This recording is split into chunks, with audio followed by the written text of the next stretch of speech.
Film की शुरुआत अंधेरे में होती है।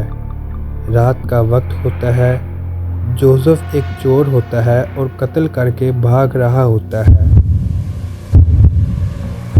पुलिस उसके बिल्कुल पीछे होती है। उसकी सांसें तेज और कदम लड़खड़ा रहे होते हैं। जोसेफ एक कंस्ट्रक्शन साइट के पास पहुंचता है। ये वही जगह होती है जहां नया पुलिस स्टेशन बन रहा होता है और वो झाड़ियों में छुप जाता है। और तभी वो कुछ ऐसा देखता है जो उसकी ज़िंदगी का सबसे बड़ा राज बन जाता है। विजय साल खोलकर हाथ में बेलचा लिए पसीने में डूबा हुआ जमीन के अंदर से बाहर निकल रहा होता है। जोसेफ समझ जाता है विजय ने यहाँ कुछ छुपाया है, लेकिन तभी पुलिस आ जाती है और जोसेफ पकड़ा जाता है और वो सीधा जेल चला जाता है। 7 साल गुजर चुके होते हैं। विजय अब सिर्फ केबल ऑपरेटर नहीं होता, वो अब एक सिनेमा हॉल का मालिक होता है। उसकी ज़िंदगी का नया शौक़ होता है फिल्में देखना। पुरानी हो या नई, वो हर वक्त मूवीज़ देखता रहता है। वो मशहूर स्क्रीन राइटर मुराद खान के साथ बैठकर अपनी एक फ़िल्म की कहानी लिख रहा होता है, लेकिन घर का माहौल अब भी बोझिल होता है। अंजू बड़ी बेटी अब भी सहमी रहती है। जब कभी पुराने दिन याद आते हैं उसे मिर्गी का दौरा पड़ जाता है और सच कभी पूरी तरह ख़त्म नहीं होता। विजय के घर के बिल्कुल बराबर एक नया जोड़ा रहने आता है।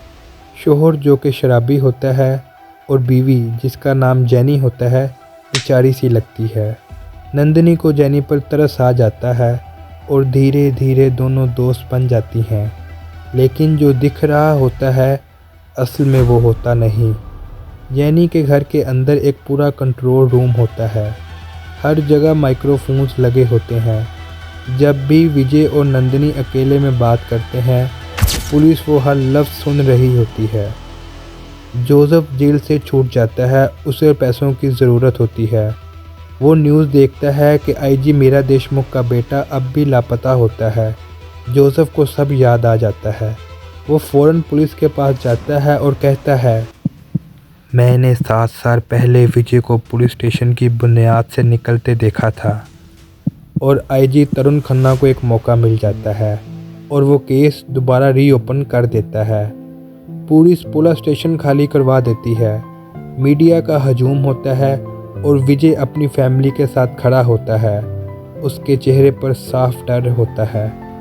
फर्श तोड़ा जाता है और मिट्टी निकाली जाती है और फिर वो ही होता है जो सब सोच रहे होते हैं। ज़मीन से एक इंसानी स्केलेटन निकल आता है और मीरा देशमुख टूट जाती है। वो बहुत रोती है। उसे लगता है ये उसके बेटे सैम की हड्डियां हैं। विजय को इंटेरोगेशन रूम में लाया जाता है और तरुण खन्ना उसे बहुत मारता है।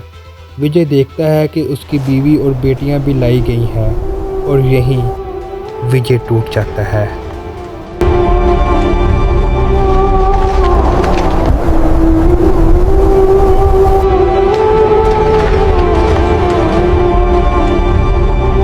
वो कहता है ठीक है, मैं कन्फेशन साइन करता हूँ, बस मेरी फैमिली को छोड़ दो।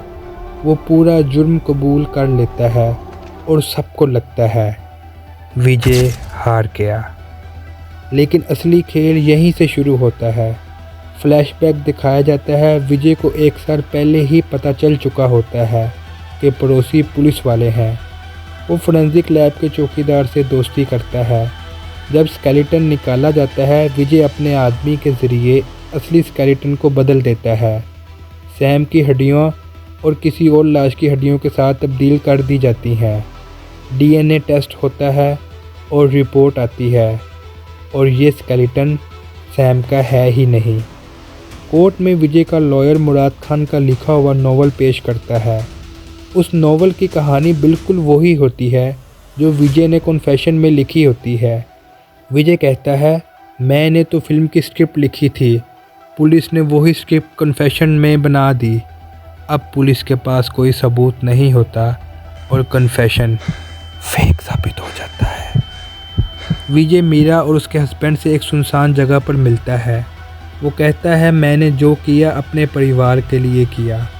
वो उन्हें राख से भरी एक पोटली देता है। सच ये होता है कि विजय ने सैम की असली लाश को निकालकर जला दिया होता है और उसकी राख उन्हें दे देता है ताकि वो आखिरी रसूमात कर सकें।